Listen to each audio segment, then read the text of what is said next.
दिलों को जीतने वाले प्रभावी मंच संचालन की शुरुआत इस प्रकार करें। कोयल के कहकने से मौसम में बहार आती है, सूरज के निकलने से दिन में बहार आती है, चांद के निकलने से रातों में बहार आती है। आप आए हैं यूट्यूब की इस महफिल में, तो यूट्यूब की इस महफिल में बहार आई है, इस यूट्यूब की इस महफिल में बहार आई है। साथियों नमस्ते, मैं डॉक्टर रवि ठक्कर आपका हार्दिक अभिनंदन करता हूं, आपका स्वागत करता हूं, वंदन करता हूं।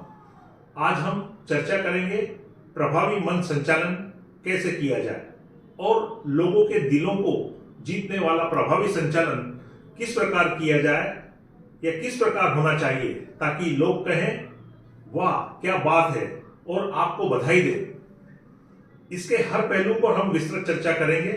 यदि आप मंच संचालन करते हैं तो यह वीडियो आपके बहुत काम का है। साथियों मेरा यह सौभाग्य रहा है कि मैं मध्य प्रदेश के पूर्व उप मुख्यमंत्री श्रद्धेय श्री सुभाष यादव जी का पीआरओ रहा हूं और उनके कारण मुझे अनेक राष्ट्रीय एवं राज्य स्तरीय कार्यक्रमों के संचालन का मुझे अवसर मिला है। साथियों साथ ही अपेक्स बैंक के अनेकों राज्य स्तरीय कार्यक्रमों के संचालन करने का भी सुयश मुझे प्राप्त हुआ है। मेरे द्वारा प्रमुख रूप से मध्य प्रदेश के पूर्व मुख्यमंत्री श्री अर्जुन सिंह जी, श्री कैलाश जोशी जी, श्री मोतीलाल वोरा जी, श्री दिग्विजय सिंह जी, श्री शिवराज सिंह जी और मध्य प्रदेश के वर्तमान मुख्यमंत्री श्री मोहन यादव जी के साथ साथ अनेकों विभूतियों के विभिन्न सांस्कृतिक, साहित्यिक, धार्मिक, सामाजिक एवं राजनीतिक कार्यक्रमों के साथ साथ खेल, गीत संगीत, महिला संगीत, तिलक समारोह, सगाई एवं शादी समारोह के संचालन करने का भी अवसर मिला है। हर संचालन के बाद मुझे कुछ न कुछ नया सीखने को मिलता था। मंच संचालन से जो कुछ भी मैंने सीखा है उसको मैं आपको पॉइंट टू पॉइंट बताने जा रहा हूं। यदि आप मंच संचालन करते हैं तो आपका प्रभावी मंच संचालन इस प्रकार होना चाहिए ताकि श्रोता और जो दर्शक हैं वह आपके संचालन से प्रभावित होकर आपको बधाई दें और कहें कि मंच संचालन हो तो आपके जैसा हो। शानदार मंच संचालन के लिए यह जानना जरूरी है कि हमें किस प्रकार के कार्यक्रम का मंच संचालन करना है ताकि उसी के आधार पर हम मंच संचालन की तैयारी और शुरुआत करेंगे। क्योंकि आप कार्यक्रम के सूत्रधार होते हैं। कार्यक्रम के प्रारंभ से लेकर कार्यक्रम के अंत तक आप उस कार्यक्रम के मुख्य अंश होते हैं। कार्यक्रम को प्रारंभ करने के पूर्व हम सभी दर्शक और श्रोताओं का ध्यान हमारी ओर कैसे आकर्षित करें ताकि पूरे कार्यक्रम के दौरान दर्शक जो है वो मंत्रमुग्ध रहे और कार्यक्रम से जुड़े रहें।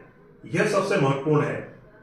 मंच संचालन में सबसे पहला आता है कि सभी अतिथियों का, सभी दर्शकों का, सभी श्रोताओं का ध्यान अपनी ओर आकर्षित करने के लिए, सभी का स्वागत करने के लिए इस प्रकार करना चाहिए कि भाव के हैं पुष्प समर्पित, भाव के हैं पुष्प समर्पित और प्रेम का है चंदन, विनय सहित स्वीकार कीजिए, आप हमारा हार्दिक अभिनंदन, आपका स्वागत है। इस प्रकार कार्यक्रम का शुभारंभ करने के पूर्व मंच से शेरो शायरी के माध्यम से कार्यक्रम का आगाज करना चाहिए और मंच पर सभी अतिथियों को उनके परिचय के साथ आमंत्रित इस प्रकार से करना चाहिए ताकि लोगों में उत्साह आए कि मुस्कुराइए ऐसे कि जोश आ जाए। मैं मंच पर श्री शैलेंद्र व्यास जी को बुला रहा हूं, आप जोरदार तालियां बजाएं।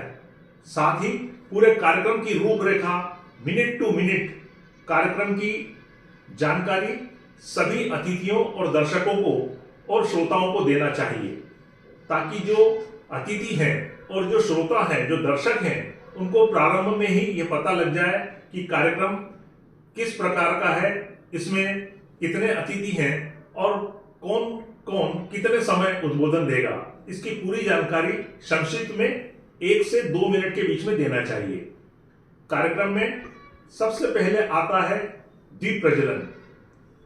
जब भी कोई कार्यक्रम होता है तो अधिकांश कार्यक्रमों में दीप प्रज्वलन से ही कार्यक्रम की शुरुआत होती है।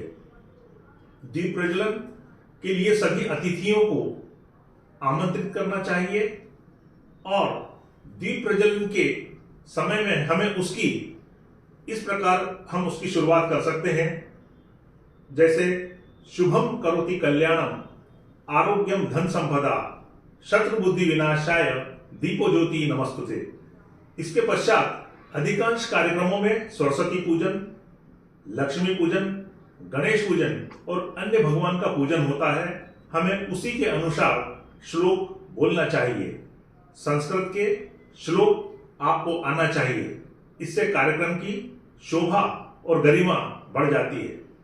जब कार्यक्रम में दीप प्रज्वलन और पूजन हो जाता है तो उसके पश्चात जो अतिथि हैं वो अपना स्थान ग्रहण करते हैं और इसी बीच शेर शायरी और मुक्तक के माध्यम से आप उसकी शुरुआत इस प्रकार भी कर सकते हैं कि सर्वप्रथम करके सभी देवी देवताओं का वंदन हम करते हैं। आप सभी का हार्दिक अभिनंदन।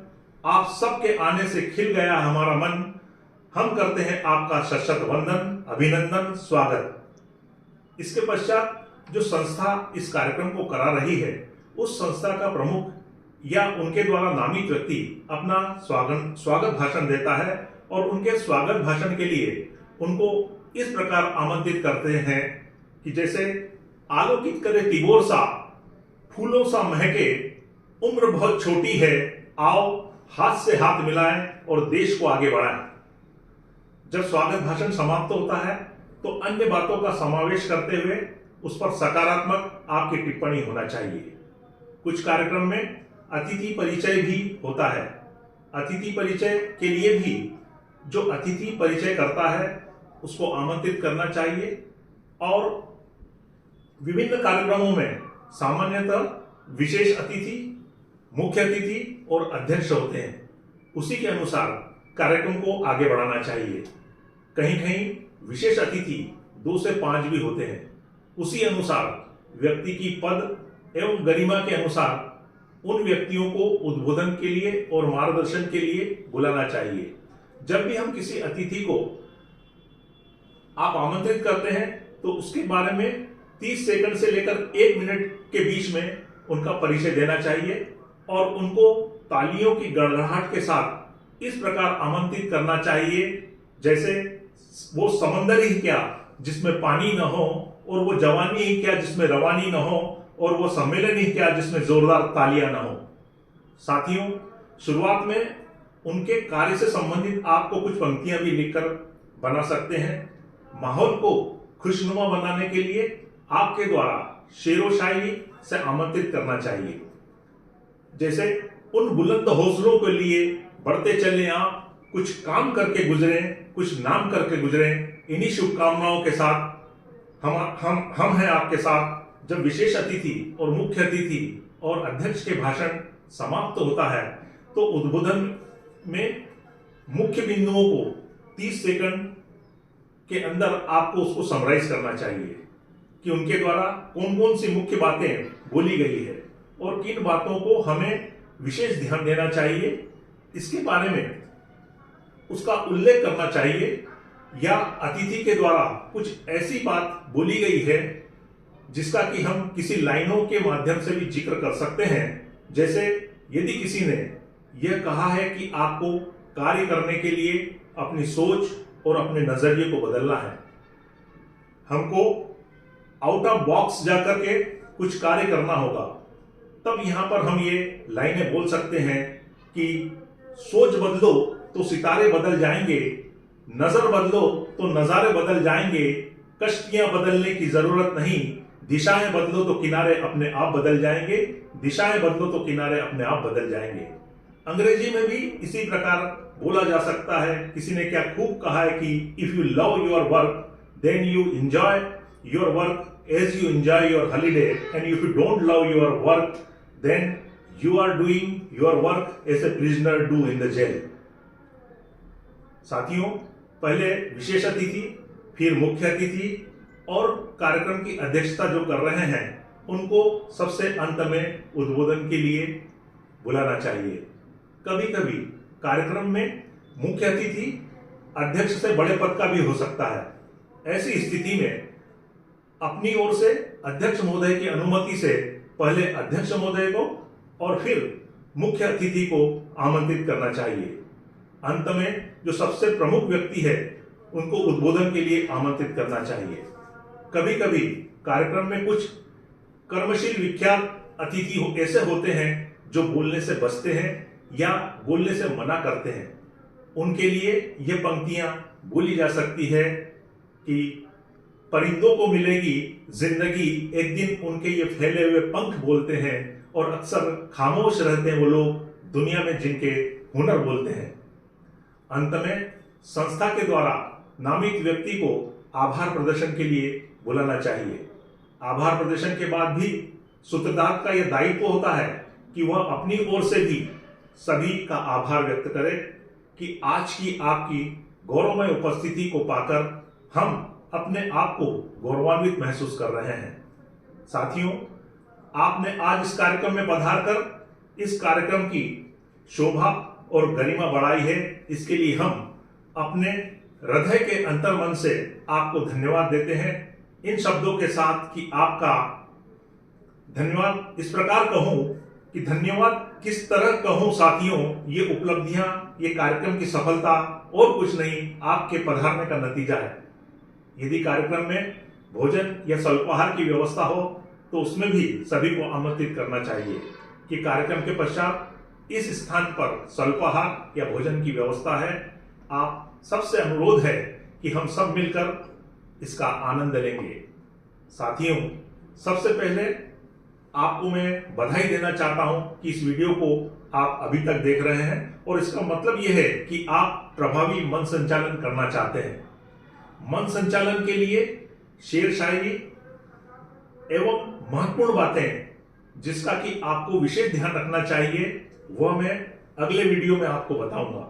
साथियों, आपसे अनुरोध है कि यदि आपने अभी तक इस चैनल को यदि सब्सक्राइब नहीं किया है तो इसे सब्सक्राइब जरूर करें, लाइक करें, शेयर करें और हाँ, कमेंट करें और हाँ, बेल का आइकन जरूर दबाएं। यदि आप कमेंट करते हैं तो मैं उसका रिप्लाई जरूर करता हूं। साथ ही इन शब्दों से आपसे विदा लेता हूं कि मिलना, बिछड़ना और फिर मिलना चलता रहता है। जिंदगी का सफर यूं ही चलता रहता है। अगले वीडियो के सफर में आपसे फिर मुलाकात होगी। इसी आशा के साथ आपसे विदा लेता हूं। बहुत बहुत धन्यवाद, बहुत बहुत धन्यवाद।